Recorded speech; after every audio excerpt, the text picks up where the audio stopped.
Hello everyone, my name is Ankush Tawri. I am CEO and founder of Learnomed Technologies. This is a clip from my paid class and I hope you'll find this very useful. चलो फिर थोड़ा सा recap मारते हैं, okay? Let's see कितना आप लोगों को याद होता है। तो हमने डिस्कस किया था यूजर मैनेजमेंट के अंदर, राइट? तो यूजर मैनेजमेंट के अंदर हमने दो टाइप के यूजर्स देखे थे। कौन से थे वो? Local user and common user. Common user मतलब कौन से user? The users which will be available in container database and pluggable database. Local user मतलब ओनली प्लगेबल डेटाबेस के अंदर चलेंगे, लोकल यूजर रहेंगे। अगर मुझे किसी का पासवर्ड अगर चेंज करना है तो हम लोगों का सिंटेक्स क्या था? Alter user user name identified by new password, right? So हमने दो टाइप के प्रिविलेजेस देखे थे। कौन से? System level permissions and object level permissions. Okay, तो अगर मैं कोई यूजर क्रिएट करता हूं एंड उस यूजर को अगर मैंने डिफॉल्ट टेबल स्पेस दिया नहीं, तो उसका बाय डिफॉल्ट टेबल स्पेस कौन सा होता है? यूजर्स। बाय डिफॉल्ट उसका temporary table space and by default उसका प्रोफाइल रहेगा। ओके, हाँ, ठीक है।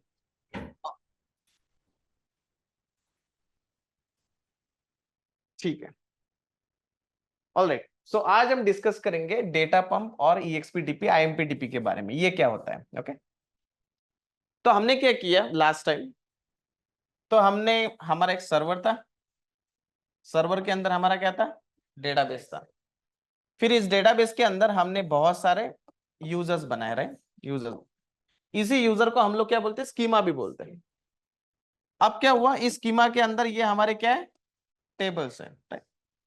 तो मुझे क्या लगता है कि ये जो टेबल के अंदर जो डेटा है, मतलब जो डेटा हम लोग इंसर्ट करने वाले, वो काफी इंपॉर्टेंट डेटा है, राइट? तो अगर किसी ने बाय एनी चांस इस टेबल को अगर ड्रॉप कर दिया, लेट्स कंसीडर किसी ने इस टेबल को ड्रॉप कर दिया, तो क्या होगा? बहुत बड़ा लॉस हो जाएगा, राइट? क्योंकि इस टेबल के अंदर बहुत इंपॉर्टेंट मेरा डेटा है। लेट्स कंसीडर मुझे पता है कि मेरे अकाउंट के अंदर अभी 1,000 रुपए है, राइट? मैं जब अपना ऐप ओपन करता हूं तो मेरे अकाउंट में बैलेंस जो दिख रहा है वो कितना दिख रहा है? 1,000। इसका मतलब बैलेंस नाम से कोई तो भी एक टेबल होगा। लेट्स कंसीडर बैलेंस नाम से एक टेबल होगा। उस टेबल के अंदर एक नेम नाम का कॉलम होगा एंड उसके अंदर बैलेंस नाम से एक दूसरा कॉलम होगा। तो नेम नाम के अंदर अंकुश लिखा होगा एंड उसके सामने कितना लिखा होगा? 1,000 लिखा होगा। सो अभी हुआ क्या है कि भाई ये टेबल जो है, बैलेंस नाम का जो टेबल है, उसी के अंदर मेरा डेटा पड़ा हुआ है। अब एक बंदे ने क्या किया कि जाकर ना उस टेबल को ड्रॉप मार दिया। उसने क्या किया? इस टेबल को ड्रॉप मार दिया। अगर इसने इस टेबल को अगर ड्रॉप मार दिया तो मेरे अकाउंट में 1,000 रुपए है, ऐसा दिखेगा क्या? नहीं, मतलब एप्लीकेशन के अंदर मुझे पता ही नहीं चलेगा कि मेरे पास में 1,000 रुपए। अब समझ लो ये गवर्नमेंट का टेबल है, मतलब बैंक का टेबल है, और किसी ने तो भी गलती से ड्रॉप मार दिया। फिर मैं बैंक वाले के पास में जाऊंगा कि उसको बोलूंगा भाई मेरे अकाउंट में 1,000 रुपए नहीं था, मेरे अकाउंट में 10,000 रुपए थे। उसके पास में कोई रिकॉर्ड है क्या? क्योंकि तुमने टेबल को क्या कर दिया? ड्रॉप कर दिया। तो अगर ऐसी सिचुएशन मेरी जिंदगी में आनी नहीं चाहिए, मतलब बैंक वाले की जिंदगी में, तो बैंक वाले क्या करेंगे? इस टेबल का क्या लेंगे? बैकअप लेंगे। क्या लेंगे? टेबल का बैकअप ले लेंगे। और तुमने अगर, मतलब किसी के अगर बैंक कर्मचारी ने अगर इसको डिलीट भी मार दिया, तो बैकअप से वो क्या कर देगा? रिस्टोर कर देगा। फिर वो बोलेगा देख, कल रात का ही बैकअप है, कल रात के बैकअप में तेरे नाम के सामने कितना लिखा है? 1,000 रुपए लिखा है, बराबर? तो कहने का मतलब क्या है कि मेरे डेटाबेस के अंदर जितने भी ऑब्जेक्ट्स होते हैं, मेरे डेटाबेस के अंदर जितने भी ऑब्जेक्ट्स है, अब ये ऑब्जेक्ट मतलब कुछ भी हो सकता है। लाइक योर एग्जांपल मैंने टेबल बोल दी, टेबल भी एक ऑब्जेक्ट होता है, डेटाबेस का ऑब्जेक्ट। तो उस डेटाबेस के जो ऑब्जेक्ट है काफी इंपॉर्टेंट होते हैं। तो उस डेटाबेस के ऑब्जेक्ट का अगर मुझे बैकअप लेना है, तो उसके लिए मेरे पास में कोई ना कोई यूटिलिटी होनी चाहिए, कोई ना कोई टूल होना चाहिए जिससे मैं अपने टेबल का क्या कर सकता हूं? बैकअप ले सकता हूं। अब आप बोलोगे डेटाबेस के अंदर अलग अलग टाइप के ऑब्जेक्ट्स होते हैं। बेसिकली अगर मैं बोलूंगा दो टाइप के आपको ऑब्जेक्ट्स मिलेंगे। दो टाइप के ऑब्जेक्ट्स नहीं बोलते, एक होता है हमारे पास में फिजिकल फाइल्स। डेटाबेस के अंदर जब हम डेटाबेस का आर्किटेक्चर देख रहे थे, ऊपर में आपका मेमोरी था, नीचे में क्या था, स्टोरेज था। स्टोरेज के अंदर हमारे पास में अलग अलग फाइल्स थे। सबसे पहली फाइल जो डेटाबेस यूज करता है at the time of database startup, कौन सी फाइल है, SP file, which is my parameter file. दूसरी वाली फाइल कौन सी है, कंट्रोल फाइल्स। तीसरी वाली फाइल कौन सी है, एंड अगर आपको ऑनलाइन रीडलॉग फाइल्स। और एक फाइल्स हमने देखी थी फिजिकल फाइल, कौन सी, आर्काइव लॉग्स, याद है। सो ये मेरी जो फाइल है ये कौन सी फाइल है, फिजिकल फाइल है। फिजिकल फाइल का मतलब क्या है कि मैं आपको उस फाइल को दिखा सकता हूं। अगर आप किसी ने मेरे को बोला है क्या आप मेरे को एसपी फाइल दिखा सकते हो, तो कहां पे होती है एसपी फाइल, कहां पे होती है SP file, Oracle home DBS location के अंदर मुझे एसपी फाइल मिल जाएगी। उसी तरह से मुझे control files, data files, online redo log files, archive files. अब ये मेरी फिजिकल फाइल्स है, लेकिन मेरे डेटाबेस के अंदर ये फिजिकल के अलावा लॉजिकल ऑब्जेक्ट्स भी बहुत सारे अवेलेबल है। लाइक एक एग्जांपल लेता हूं, टेबल, टेबल स्पेस, राइट। अगर आगे जाके आप जाओगे तो ट्रिगर आएगा, प्रोसीजर आएगा, फंक्शंस आएंगे, राइट। ये सारे मेरे लॉजिकल चीजें होती है। अब अगर मुझे लॉजिकल चीजों का अगर बैकअप लेना है और फिजिकल फाइल का अगर बैकअप लेना है, इन दोनों भी चीज के लिए अलग अलग डेटाबेस में यूटिलिटीज अवेलेबल है। लेट्स कंसीडर मुझे लॉजिकल चीजों का बैकअप लेना है, कंसीडर लाइक मुझे एक टेबल का बैकअप लेना है, तो उसके लिए जो यूटिलिटी आती है उसका नाम होता है EXPDP। So EXPDP is the utility through which you can take backup. क्या कर सकते हो, बैकअप कर सकते हो। अब मेरे पास में जो बैकअप आया है उसी बैकअप को अगर मुझे रिस्टोर करना है तो उसके लिए कौन सी यूटिलिटी आती है, IMPDP। तो मतलब EXPDP is for backup and IMPDP is for restoration. किसके लिए, रिस्टोरेशन। लेकिन ये यूटिलिटी आप फिजिकल फाइल का बैकअप लेने के लिए यूज कर सकते हो क्या, नहीं। फिजिकल फाइल का अगर मुझे बैकअप लेना है तो उसके लिए एक सिंगल यूटिलिटी आती है, उसका नाम क्या है, आरमैन। आरमैन से ही आप डेटाबेस का क्या कर सकते हो, बैकअप ले सकते हो, एंड उसी आरमैन से आप डेटाबेस के बैकअप को रिस्टोर कर सकते हो। सो हमारे पास में दो टाइप की चीजें होती है, एक होती है फिजिकल, दूसरी होती है लॉजिकल। अगर आपको किसी ने इंटरव्यू में पूछा कि बॉस मेरे को ना टेबल का बैकअप लेना है, तो आप कौन सा यूटिलिटी यूज करोगे, EXPDP। उसी टेबल के बैकअप को अगर रिस्टोर करना है तो कौन सा यूज करोगे, IMPDP। अगर किसी ने बोला कि मुझे एसपी फाइल का बैकअप लेना है तो कौन सा यूज करोगे, एंड आरमैन से आप लोग क्या कर लोगे, रिस्टोरेशन भी कर लोगे। समझ में आ रहा है। अब तो ये जो आरमैन वाली चीज है ना, ये हम लोग कल के लेक्चर में पढ़ेंगे। आज के लेक्चर में हमको किसके बारे में पढ़ना है, EXPDP, IMPDP।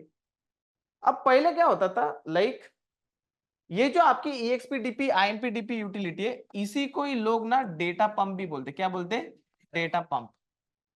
अब पहले क्या होता था ना, मतलब स्टार्टिंग विथ ओरेकल 9 आए, 8 आए की अगर आप बात करोगे पुराने वर्जन, वहां पे एक यूटिलिटी आती थी, उसका नाम है EXP-IMP।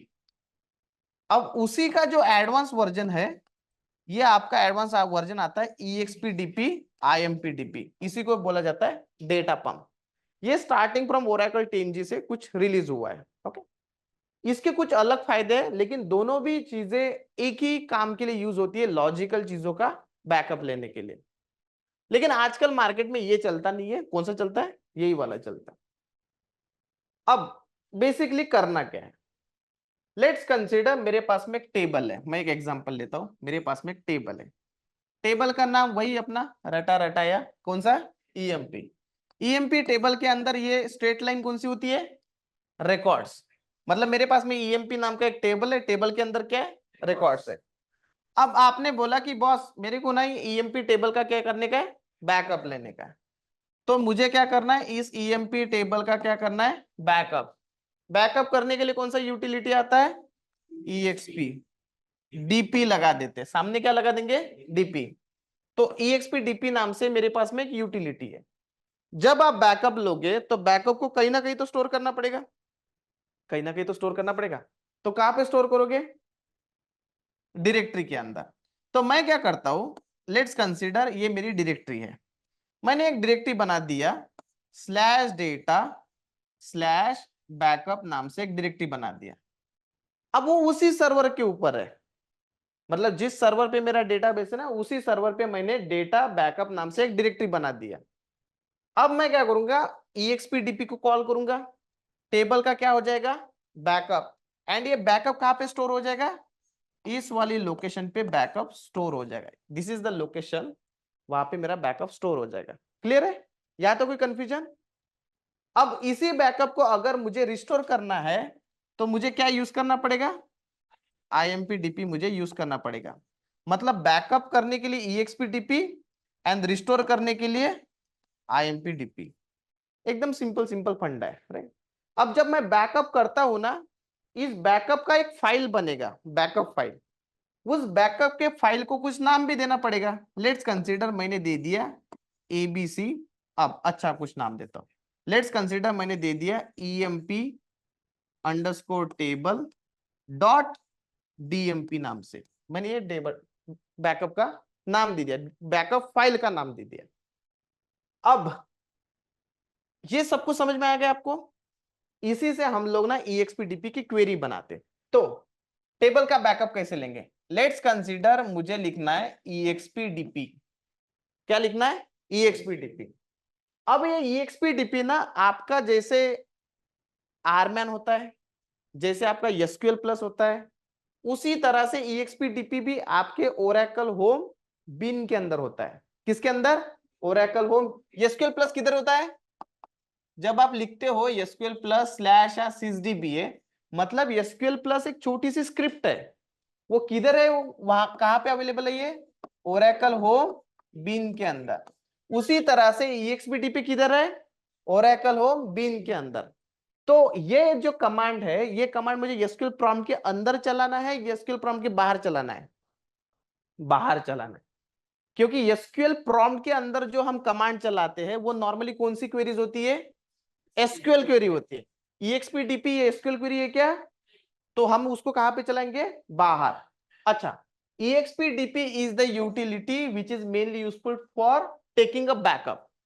अब उसके बाद में मैं लिखूंगा टेबल्स इक्वल्स टू, कौन से टेबल का बैकअप लेना है, EMP। लेकिन उसके सामने मैं लिख रहा हूं U1.EMP। अब U1 कौन है भाई, यूजर, मतलब he is the owner of किसका, EMP नाम के टेबल का। तो मैं बोल रहा हूं EXPDP को बोल रहा हूं एक U1.EMP नाम का टेबल है, टेबल का नाम क्या है, EMP। उसका ओनर कौन है, U1। उसका क्या करना है, बैकअप लेना है। फिर उसके बाद में बोलूंगा directory equals to, let's say मैं डायरेक्टरी का नाम देता हूं test_dir। अब ये क्या होता है, ये क्या होता है, लेट्स कंसीडर मेरा जो बैकअप है कौन सी लोकेशन के अंदर जाएगा, स्लैश डेटा स्लैश बैकअप। हम लोग ना नॉर्मली जब पाथ देते हैं ना, पाथ EXPDP के अंदर, तो डायरेक्टली पाथ नहीं देते। हम लोग क्या करेंगे, एक डायरेक्टरी बनाएंगे। लाइक एक सिंपल सा कमांड चलाता हूं, क्रिएट डायरेक्टरी। अब क्रिएट डायरेक्टरी SQL सिंटैक्स है कि नहीं है, यस। फिर मैंने बोला क्रिएट डायरेक्टरी, डायरेक्टरी का नाम क्या है, test_dir एज क्या है, स्लैश डेटा स्लैश बैकअप। तो मैं क्या बोल रहा हूं कि भाई ये जो स्लैश डेटा स्लैश बैकअप नाम का जो डायरेक्टरी है उसका लॉजिकल नाम क्या है, टेस्ट dir। तो जैसे ही मैंने बोला कि directory equals to test dir, तो टेस्ट dir किसको पॉइंट कर रहा, स्लैश डेटा स्लैश बैकअप को। क्या आपको समझ में आ रहा, आपको समझ में आ रहा? तो मैं डेटाबेस को बोल रहा कि जैसे ही मैंने टेस्ट dir नाम से अगर कुछ यूज किया तो उसका लोकेशन क्या रहेगा, स्लैश डेटा स्लैश बैकअप। हम EXPDP के अंदर डायरेक्टली पाथ नहीं देते, उस पाथ का नाम देते हैं। पाथ का नाम क्या है, test dir, which is pointing to which location, slash data slash backup. अब इसके जगह पे मैं कुछ भी नाम दे सकता हूं, कुछ भी पाथ दे सकता हूं। क्लियर है? नेक्स्ट, अब मैंने बोला EXPDP is the utility which is going to take a backup. किसका बैकअप, टेबल का। कौन सी लोकेशन पे जाएगा, test_dir में। फिर उसके बाद में मैं बोलूंगा डम्प फाइल डम फाइल इक्वल्स टू, डम फाइल का नाम क्या है, emp_table.dmp। तो मैं क्या बोल रहा हूं कि भाई जब आप बैकअप लोगे एंड इस लोकेशन पे जब आपका बैकअप बनेगा, उस लोकेशन पे एक फाइल बनेगी टेबल के बैकअप की फाइल, उसका नाम क्या रहेगा, emp_table.dmp। क्या आपको समझ में आ रहा है? सो यहाँ पे हमको तीन चीजें समझ में आई। सबसे पहले जिसका बैकअप लेना है, टेबल इक्वल्स टू टेबल का नाम, डायरेक्टरी मतलब कौन से लोकेशन पे आपको बैकअप लेना है, तीसरा मतलब जिस लोकेशन पे बैकअप बनेगा उस लोकेशन की फाइल का नाम क्या बनेगा, फाइल का नाम मैंने ये दे दिया। उसी के साथ में एक और पैरामीटर यूज करना पड़ता है, log file equals to emp.log। समझ लो जब आप बैकअप लेते हो ना तो बैकअप की इंफॉर्मेशन होती है कि भाई बैकअप शुरू हो गया, बैकअप बंद हो गया, बैकअप सक्सेस हो गया, बैकअप को इतना टाइम लगा। आप इस लॉग फाइल एक बना सकते हो ऑटोमेटिकली। ये लॉग फाइल किसी काम की है क्या, रिस्टोरेशन के काम की है क्या, इससे सिर्फ मुझे ये पता चलेगा कि मेरा बैकअप सक्सेसफुल हुआ या नहीं हुआ। अलर्ट लॉग फाइल के अंदर इसकी इंफॉर्मेशन नहीं जाएंगी, ये लॉग फाइल बनेगी।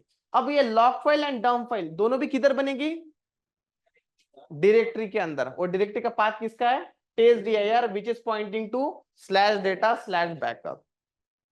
तो मेरा पूरा सिंटेक्स हम लोग एक बार रिपीट करेंगे। expdp is the utility which is going to take backup। किसका बैकअप, टेबल का। कौन सी लोकेशन पे, testdir। तो ये डायरेक्टरी मैंने टेबल ये पहले ही बना दिया, ये आपको पहले ही बनाना पड़ेगा। जैसे ही मैंने बोला क्रिएट डायरेक्टरी testdir, ये कमांड मैं किसके अंदर डालूंगा, SQL प्लस के अंदर। ये mkdir-p बनाना पड़ेगा, ये किसके अंदर डालूंगा, OS लेवल पे। क्योंकि OS लेवल पे आप चला सकते हो क्या कमांड, लिनक्स का नहीं। तो मैं पहले ही कमांड चला दूंगा mkdir-p/data/backup एंड फिर डेटाबेस पे ये डायरेक्टरी बना दूंगा। जैसे ही मैंने एक्सपीडीपी को कॉल किया और मैंने बोला डायरेक्टरी को टू टेस्ट दिया है, वो डेटाबेस के अंदर जाके चेक करेगा कि टेस्ट दिया किसको पॉइंट कर रहा, बराबर है। तो डेटाबेस के अंदर जितने भी आप डायरेक्टरी बनाते हो ना, लेट्स कंसीडर ये डायरेक्टरी आपके सामने नहीं बनी, मुझे चेक करना है कि मेरे पास में कौन सी डायरेक्टरी है, कैसे पता चलेगा। तो आपके पास में एक मेटा डेटा टेबल आता है, उसका नाम है db_directory नाम से, ये आपका मेटा डेटा टेबल है। तो इसके अंदर आपने जो भी डायरेक्टरी बनाई उसकी एंट्री आपको इसके अंदर मिल जाएगी। क्या आपको समझ में आ रहा है? ये क्या है, db_directory मेटा डेटा टेबल। जैसे हमारे पास में एक और डेटाबेस है, कौन सा है, db_db_ data files, db_profiles, v$database, db_users। उसी तरह से और क्या है, db_directory। समझ में आया? तो इस तरह से आप डेटाबेस का बैकअप ले सकते हो। क्लियर है? पूछो फिर, ऑनलाइन में समझ में आया? Online yes sir. Yes sir. Yes sir. Sir database यदि बैकअप लेते तो उसमें डेटाबेस जो है वो अभी स्टॉप होना चाहिए या स्टार्ट रहेगा उस। हाँ जब आप बैकअप, अच्छा हाँ, उसके पहले एक और चीज मुझे बतानी है, ये भी क्वेश्चन इंपॉर्टेंट है। सो अब बात करते हैं बैकअप के बारे में, राइट। बैकअप किस तरह से लेना हमने वो तो सोचा, इसमें एक और कंसेप्ट मुझे आप लोगों को बताना है। ओके, यहां तक तो समझ में आया ना? ओके, यहां तक समझ में आया। अब आप जब भी आप डेटाबेस का बैकअप लेते हो तब आपके दिमाग में ये आना चाहिए कि बाबा बैकअप जब मैं लेता हूं तब मेरे को डेटाबेस को डाउन करने की जरूरत है कि नहीं है, राइट। हमारे पास में different different type of backups है, मैं आगे जाके बताऊंगा आपको, जैसे फुल बैकअप, इंक्रीमेंटल बैकअप, आरमैन में बताऊंगा। अब मेरे दिमाग में क्या है कि जब भी मैं बैकअप लेता हूं तो क्या ये ऑपरेशंस ऑनलाइन है या ऑफलाइन है। मैंने बोला था ना, कुछ भी अगर डेटाबेस के अंदर छेड़छाड़ करना है सबसे पहले दिमाग के अंदर क्या आना चाहिए कि ये ऑपरेशंस ऑनलाइन है या ऑफलाइन है। अब बैकअप जो ऑपरेशंस है, कंसीडरिंग योर, जब आप एक्सपोर्ट इंपोर्ट की बात करते हो तो उसमें दो टाइप के बैकअप आते हैं। एक आता है आपका हॉट बैकअप एंड दूसरा जो आता है आपका कोल्ड बैकअप। हॉट बैकअप का मतलब ऐसा बैकअप जब आपका डेटाबेस क्या है, अप एंड रनिंग है, उसको जाता है hot backup. And cold backup मतलब जहां पे आपको डेटाबेस को एक तो डाउन करना पड़ेगा या फिर आपको उसको माउंट करना पड़ेगा, that is your cold backup. अब आप कौन सा प्रीफर करोगे? हम लोग कौन सा प्रीफर करेंगे? हॉट। क्यों? क्योंकि मुझे डेटाबेस हमेशा मेरा क्या रहेगा, अप एंड रनिंग। तो जो हम बैकअप की बात करें, इसके पहले जो हमने EXPDP IMPDP के बारे में जो बात किया, तो जब भी आप एक्सपोर्ट इंपोर्ट ऑपरेशंस परफॉर्म करते हो, तब वो जो बैकअप होता है वो आपका कौन सा बैकअप होता है? हॉट बैकअप होता है। क्योंकि मेरे को डेटाबेस को डाउन करने की जरूरत है क्या? नहीं। समझ में आ रहा है आप लोग को? क्योंकि अगर मेरे को डेटाबेस को डाउन करने की जरूरत अगर पड़ती है तो उसमें क्या प्रॉब्लम है? लेट्स कंसीडर मैं डेली बैकअप ले रहा हूं, तो डेली आप बोलोगे कि भाई डेटाबेस को डाउन करो, डेटाबेस को डाउन करो, right? That is not feasible. तो हम लोग कौन सा बैकअप लेते हैं? Hot backup. अब ये जो हॉट बैकअप होना है, इसको ना इनकंसिस्टेंट बैकअप भी बोला जाता है, inconsistent backup. And cold backup को क्या बोला जाता है? Consistent backup. क्यों? क्यों? क्यों? क्योंकि जब आप कोल्ड बैकअप लेते हो तब आपके डेटाबेस के ऊपर कोई ऑपरेशन चल रहा है क्या? तब डेटाबेस मेरा क्या है? पूरा शांत है, डाउन है, कोई यूजर्स कनेक्टेड है क्या? That is your consistent backup. And ये जो बैकअप होता है नॉर्मली आपका क्या होता है? इनकंसिस्टेंट बैकअप होता है। क्लियर है आपका? क्लियर है ना? सो जब आप एक्सपोर्ट इंपोर्ट लेते हो तो नॉर्मली आपको डेटाबेस को डाउन करने की जरूरत नहीं है, your database will be up and running. Okay, तो अब आप बोलोगे फिर आरमैन कब यूज करोगे या एक्सपोर्ट इंपोर्ट कब यूज करोगे? जब कब? हाँ, जैसे कौन सा सिचुएशन आएगा अगर मुझे फुल डेटाबेस बैकअप लेना है तो क्या यूज करोगे? आरमैन। अगर मुझे स्कीमा का बैकअप लेना है क्या यूज करोगे? EXPDP IMPDP, करेक्ट है ना? इस तरह से होता है। क्लियर है? ऑनलाइन में अभी क्लियर है सब कुछ? Yes sir. क्या सर R1 से बैकअप नहीं ले सकते हैं क्या लॉजिकल डेटा का? नहीं, ये पॉसिबल है? नहीं। अगर आपको ने बोला कि मेरा ना कहता टेबल गड़बड़ हो रही है, टेबल करना है मेरे को, तो टेबल का बैकअप लेंगे क्या आरमेल से? ले ही नहीं सकते, नहीं ले ओके। सकते। ठीक है, इसको मैं प्रैक्टिकली बताता हूँ। Okay, I hope you guys have learn something valuable from this video. Please do like, subscribe and share this channel. You can also contact us for the paid training. You can also comment interested if you want the more video like this.